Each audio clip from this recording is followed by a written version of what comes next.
Bismillahirrahmanirrahim. Assalamualaikum warahmatullahi wabarakatuh. Alhamdulillahirabbil alamin. Allahumma shalli wa sallim ala sayyidina Muhammadin wa ala ali sayyidina Muhammad. Amma ba'd.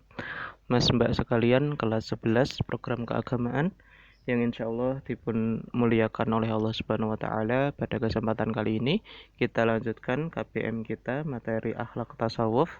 Silahkan dibuka halaman 25. Kita masuk pembahasan apa itu zuhud, apa itu qanaah, dan apa itu tawakal.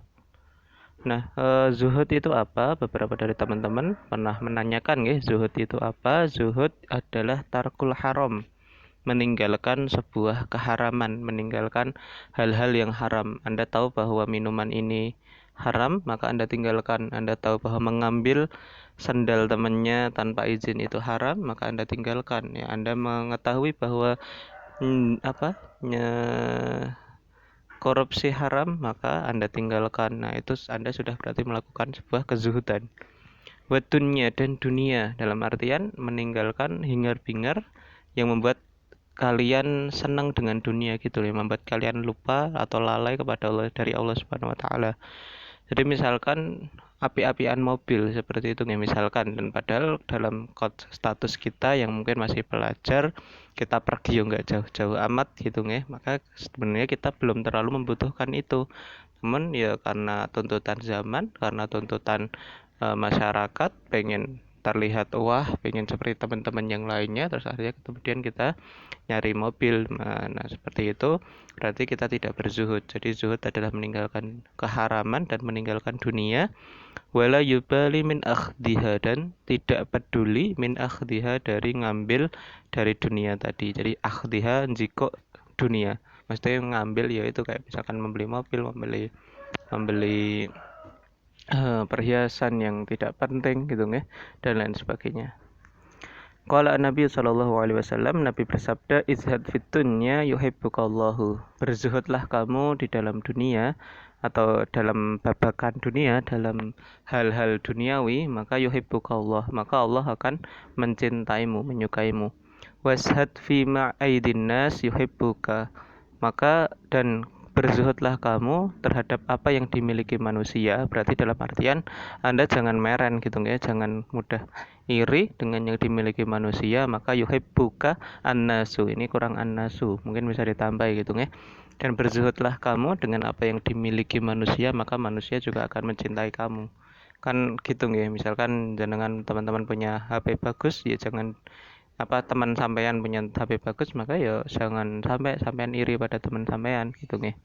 Insya Allah teman sampean itu bakal suka dengan sampean, bahkan mencintai dengan sampean gitu ya, bukan sebaliknya sampean iri maka ya teman sampean bakal sengit, long nopo kok cah iri, nah seterusnya. Nah, Imam Ahmad bin Hambal menerangkan bahwa az-zuhdu ala salah sati aujuhin. Zuhud itu ada 3 sisi atau ada 3 jenis, zuhud. Yang pertama adalah tarkul haram wa huwa zuhdul awam, meninggalkan yang haram, yaitu adalah zuhudnya orang awam ya, zuhudnya masyarakat awam, masyarakat rata-rata, masyarakat kebanyakan seperti kita gitu ya. Kita kan berzuhud baru sampai sebatas meninggalkan yang haram. Kita tahu korupsi tidak boleh, kita tidak korupsi. Kita tahu bahwa menyalahkan, misalkan kita tahu bahwa ngambil harta anak yatim secara haram itu tidak boleh, maka kita tinggalkan. Nah, itu kan meninggalkan yang haram, itu zuhudnya orang awam. Ya labas, masih lah, nggak ada masalah. Ya namanya juga zuhud. Kita zuhud terhadap hal-hal yang masih seperti itu levelnya tidak apa-apa. Namun ada zuhud yang levelnya lebih tinggi lagi, kata Imam Ahmad bin Hambal, yaitu tarkul fudul minal halal, yaitu meninggalkan yang berlebihan dari yang halal. Jadi misalkan ya kayak gitu ya, kita mobil ya sebenarnya mobil kita gitu ya, mobil kita nyari nafkah, misalkan teman-teman besok bekerja nyari nafkah, ya nafkah dari teman-teman sekalian, akan tetapi sekiranya benda tersebut belum terlalu kita butuhkan gitu ya, masih bisa kita misalkan pergian nggak jauh-jauh amat kayak gitu ya, kecuali kalau misalkan setiap seminggu sekali harus harus melakukan perjalanan ini, dan kalau tidak beli harus nyewa, dan nyewa habisnya juga nggak sedikit. Nah maka beli nggak masalah. Namun sekiranya belum perlu, meskipun itu halal dengan uang kita sendiri, dengan jerih payah kita sendiri, maka itu lebih baik dihindari terlebih dahulu supaya kita bisa naik ke derajat yang kedua, yaitu huwa zuhdul khawas. Zuhudnya orang-orang khusus, orang-orang tertentu. Ya, jadi yang pertama tadi zuhudnya orang-orang awam itu hanya meninggalkan yang haram. Kemudian yang kedua zuhudnya khawas, orang-orang khusus itu meninggalkan kelebihan dari yang halal. Kemudian wasalisu tarku ma yashghulu al-'abdu 'anillahi ta'ala wa huwa zuhdul 'arifin. Kemudian tingkatan paling tinggi yaitu tingkatannya zuhudnya para arifin, para orang-orang, para ulama-ulama, para wali yang arif billah, yang kita katakan ya mengetahui Allah gitu ya. Nah, itu bagaimana mereka meninggalkan segala sesuatu yang yashghulu al-'abdu 'anillah, yang membuat mereka sibuk dari Allah Subhanahu wa taala. Jadi senajan wis halal, senajan yo enggak banyak, tapi membuat mereka sibuk gitu nih. Jadi misalkan makan kalau makan 3 kali membuat mereka sibuk dari Allah, membuat mereka lalai dari Allah, maka mereka ya tidak makan 3 kali. Nah, seperti meskipun ya itu tidak fudul, tidak kelebihan ya. 3 kali ya pas. Akan tetapi nih orang-orang arif ini, nek 3 kali aku iso lalai dari Allah, maka aku cukup sekali sehari, misalkan seperti itu ya. Nah, maka itu tingkatan yang paling tinggi. Ini dawuhipun Imam Ahmad bin Hambal. Walizuhdi asarun baligun fi sulukil muslim wa fi hayatihi. Dan pada zuhud itu ada asar balik, ada dampak yang besar fi sulukil muslim, dalam perilaku seorang muslim, wa fi hayati, dan dalam kehidupan orang muslim tadi. Kalau Allah Ta'ala dalilan lizahid, Allah Subhanahu wa Ta'ala berfirman sebagai petunjuk atau sebagai dalil bagi orang yang berzuhud, li'alla ta'sau ala ma fatakum wa la tafrahu bima atakum wallahu la yuhibbu kulla mukhtalin fakhur. Allah berkata, li'alla ta'sau ala ma fatakum, supaya kalian tidak bersedih atas apa yang telah lewat dari kalian, wala tafrahu bima atakum, dan kalian tidak terlalu senang, tidak terlalu gembira dengan apa yang telah kami berikan kepada kalian.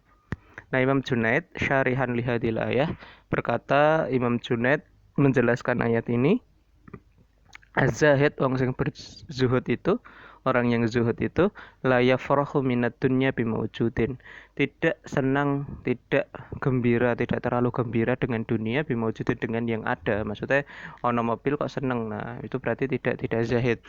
Jadi yang namanya zahid, kata Imam Junaid, itu bahwa dia tidak senang, tidak merasa gembira dengan apa yang ada di dunia, maksudnya dengan apa yang dia miliki di dunia. Wala ya'sufu minha ala mafqudin, dan juga tidak wala ya'safu minha ala mafqudin, dan juga tidak merasa sedih darinya, minha, dari dunia, ala mafqudin, atas yang tidak ada. Mafqud, hilang, maksudnya ya misalkan kehilangan uang sekitar berapa juta gitu. Nah, nggak sedih. Nah, biasa. Maka orang yang biasa itu ya berarti dia udah zahid, itu udah zuhud. Ya nggak sedih karena ya itu kan berarti sudah sudah ketentuannya Allah, berarti bukan hak saya. Nah, maka itu sudah zahid, seperti itu. Kemudian qanaah. Qanaah itu apa? Wal qanaatu hiya ridha an-nafsu bima qusima laha min rizqin. Qanaah adalah ridhonya jiwa bima, dengan apa, kusimalahu, yang dibagi atau yang diberikan kepadanya. Jadi jiwa itu ridho dengan apa yang diberikan kepadanya atau apa yang Allah berikan kepadanya. Min rizqin, dari rezeki. Nah, itu ya definisinya. Ridho nafsu bima kusimalaha min rizqin. Wakila, dan ada juga yang mengatakan bahwa al-qanaatu hiya al-iktifa'u bil mawjud wa zawalu tam'i fima laisa lahu bihasilin. Qanaah menurut pengertian yang lain dikatakan bahwa al-iktifa bil mawjud, iktifa itu cukup, mencukupkan, bil mawjud, dengan sesuatu yang ada. Berarti nggih saiki onone duit 5.000 nggih pun 5.000 gitu nggih.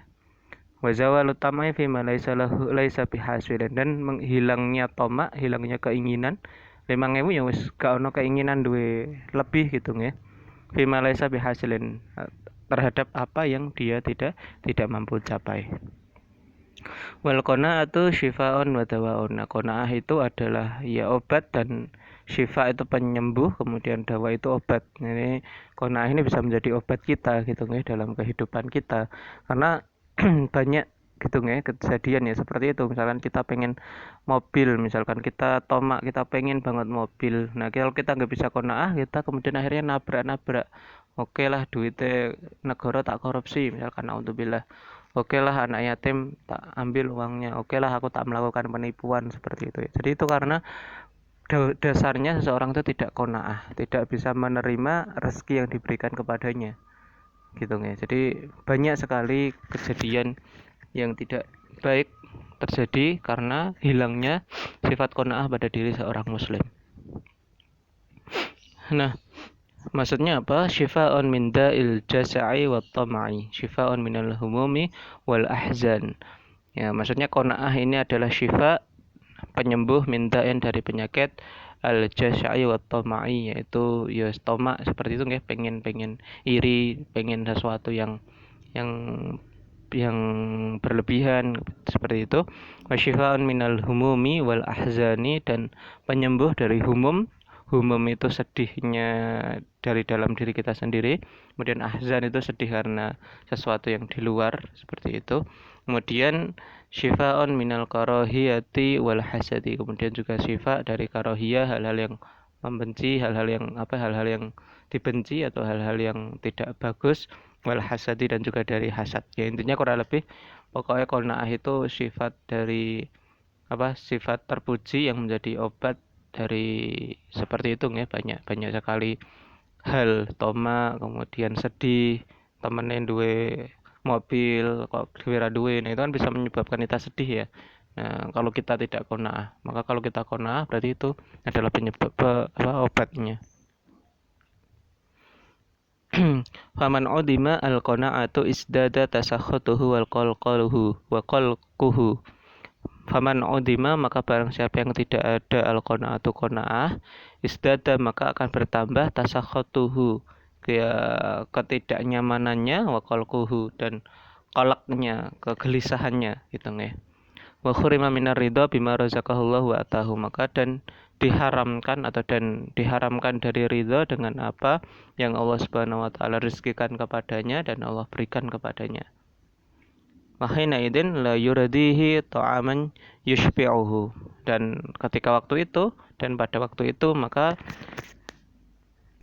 tidak membuat ridho dia apa ta'aman yushbi'uhu, makanan yang seharusnya bisa mengenyangkan dia. Dengan kalian bisa makan kenyang itu udah suatu kenikmatan yang luar biasa gitu ya. Tapi karena tidak qanaah, kok wah pengen steak misalkan, nah nggak jadi sedih, nggak bisa beli, nah jadi sedih. Nah itu berarti kan tidak ada qanaah dalam diri kita, padahal harusnya kita bersyukur ya masih bisa makan kenyang. Wala libasun yuwarihi, dan juga tidak pakaian yang kita pakai itu tidak membuat dia ridho, pakaian yang dia pakai tidak membuat dia ridho, padahal sudah syukur masih bisa beli baju meskipun mungkin harganya ya 50.000 katakanlah, tapi itu udah masih mending. Banyak teman-teman yang tidak bisa membelinya. Kemudian wala murakkabin wala libasun yuwarihi wala murakkabun yahmiluhu, dan juga tidak juga tunggangan yang dia naiki, misalkan yaitu mobil, motor tidak bisa qanaah, masih pengen mobil gitu ya. Wala maskanon yuwihi, dan juga tidak juga tempat tinggal yang dia tinggali di situ. Kemudian yabhasu anil mal fi kulli makan, maka dia kemudian akan mencari harta fi kulli makan, di setiap tempat di mana saja. Yakhlutu bainal halali wal haram, dia akan mencampurkan antara halal dan haram. Ya seperti yang saya terangkan tadi ya. Kalau orang tidak punya qanaah, dia akan nabrak ke sana kemari supaya terpenuhi keinginannya itu. Padahal keinginan manusia nggak pernah habis, selalu ada. Barubbama kana maluhu kulluhu minal harami, bahkan barangkali semua hartanya itu dari awal itu sudah keharaman. Li'annahu la yaqtani'u bima huwa halal, karena dia tidak mencukupkan diri, tidak berqanaah dengan apa yang halal, apa yang dia miliki dari yang halal. Laqad hassa an-nabiy sallallahu alaihi wasallam al qanaah, Nabi Muhammad sallallahu alaihi wasallam memotivasi, menyemangati umatnya untuk qanaah. Wa bayyana annaha, dan menjelaskan bahwa Nabi Muhammad menjelaskan bahwa bahwasanya qanaah ikut tariku ila sa'adati wal falah, jalan menuju sa'adah, kebahagiaan, wal falah, dan kemenangan. Faqala alaihi salatu wassalam, Rasulullah sallallahu alaihi wasallam bersabda, qad aflaha man aslama wa ruzika kafafan yaqna'ahu Allah bima atahu. Maka sungguh beruntung orang sing masuk Islam, kemudian waruziko, dan diberi rezeki yang kafafan, yang cukup, wa qanna'ahu Allahu bima atahu, dan Allah membuat dia berqanaah dengan apa yang ia berikan. Akhrajahu Muslim an Abdullah bin Amr bin As. Dan kemudian berikutnya tawakal. Tawakal huwa tarku tadbirin nafi.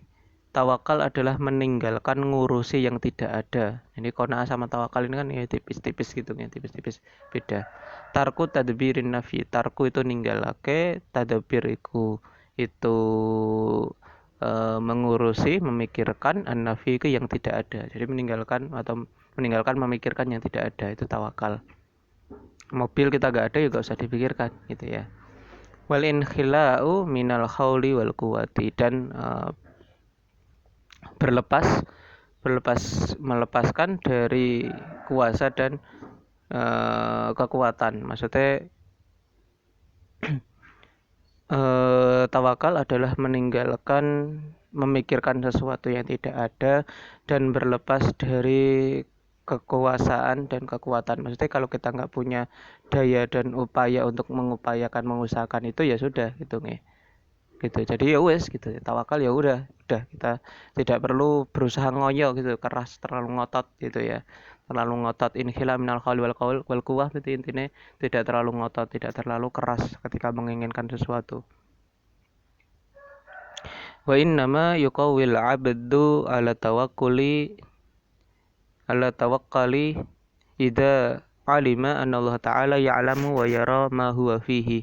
Dan sesungguhnya seorang hamba akan bertambah kuat tawakalnya apabila hamba tadi mengetahui bahwa Allah Subhanahu wa taala mengetahui dan melihat ma huwa fihi, apa yang dia ada di dalamnya. Maksudnya kondisi apa dia. Jadi Anda meyakini gitu loh. Jadi misalkan dalam kondisi Anda sekarang akhir bulan gitu nggih, uang saku mandek gitu. Nah, Anda yakin bahwa Allah melihat Anda, Anda yakin bahwa Allah mengetahui Anda, maka itu sudah menjadikan ketawakalan Anda semakin kuat gitu loh. Paham ya? Jadi menguatkan ketawakalan seorang hamba adalah hamba tadi meyakini atau hamba tadi mengetahui bahwa Allah itu pasti tahu kondisi si hamba tadi. Gitu ya. Wa tawakkal mahalluhu al-qalbi. Tawakal mahalluhu, tempatnya tawakal tadi al-qalbu, hati. Wal harakatu bidh-dhahir la tunafi at-tawakkala. Dan gerakan di luar, maksudnya mungkin ya gerakan usaha gitu ya, la tunafi at-tawakkal bil qalbi. Tidak meniadakan tawakal dengan hati. Jadi tawakal itu pada dasarnya ada di dalam hati. Kemudian usaha kita itu tidak meniadakan arti tawakalnya gitu ya. Jadi kurang lebih intinya kayak misalkan kita kerja itu main-main gitu. Maksudnya bukan main-main, nggak serius gitu ya. Tapi ketika kita tidak mendapatkan yang kita inginkan, tidak mendapatkan hasil yang sesuai kita harapkan, ya sudah gitu ya. Jadi tidak ngoyo, tidak terus malah stres. Nah, seperti itu. Karena banyak juga kan kejadian orang yang tidak bertawakal, sudah bekerja atau berusaha sekian cukup keras, kemudian hasilnya tidak sesuai, akhirnya stres. Nah, itu berarti dia tidak punya sifat tawakal. Ba'dama tahaqqaqa al-'abdu anna at-taqdira min Allah Ta'ala wa in ta'sura asy-syai' fa bi taqdirihi. Setelah menjadi realitas atau setelah terjadi bagi seorang hamba bahwa takdir itu dari Allah Subhanahu wa taala, meskipun sesuatu itu terjadi sulit, fa bi taqdirihi, maka itu sesuai dengan takdirnya Allah.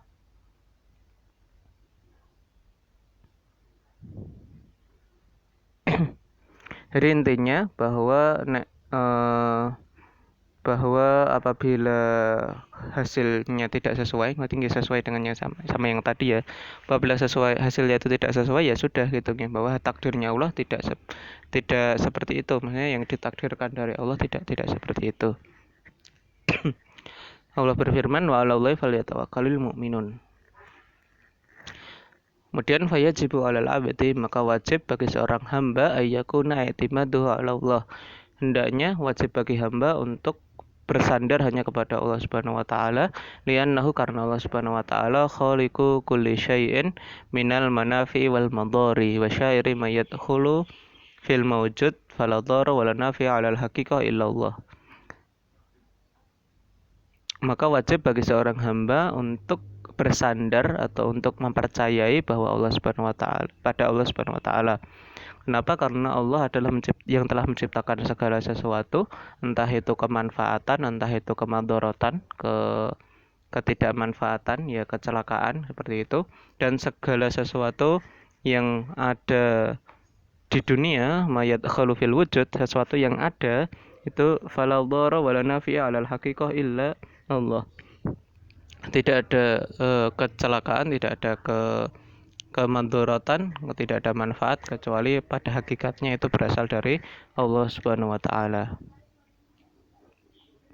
Kemudian faida i'taqada al-'abdu dzalika wa wattana qalbahu 'alaihi kana i'timaduhu 'ala Allah ta'ala fi umuri rizqi wa salamati minal madari.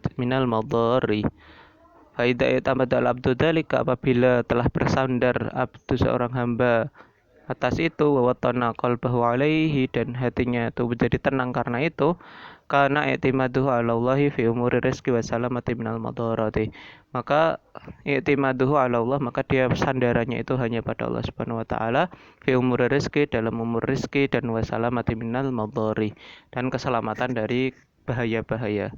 Wa jumlatut tawakkal, adapun maka secara umum tawakal adalah tafwidul amri ilallahi ta'ala, yaitu menyerahkan segala sesuatu kepada Allah Subhanahu wa taala, wasiqatu bihi, dan percaya kepada Allah Subhanahu wa taala, ma'ama qaddara lil abdi minat tasabbubi ay mubasyaratil asbab. Wasiqatu bihi, dan percaya pada Allah Subhanahu wa taala, ma'ama qaddara, atas apa yang telah ditakdirkan kepada hamba, minat tasabbubi, dari penyebab ay mubasyaratul asbab, atau ya penyebabnya apa nanti. Nah itu jadi kita mempercayai. Oke, ngoten nggih.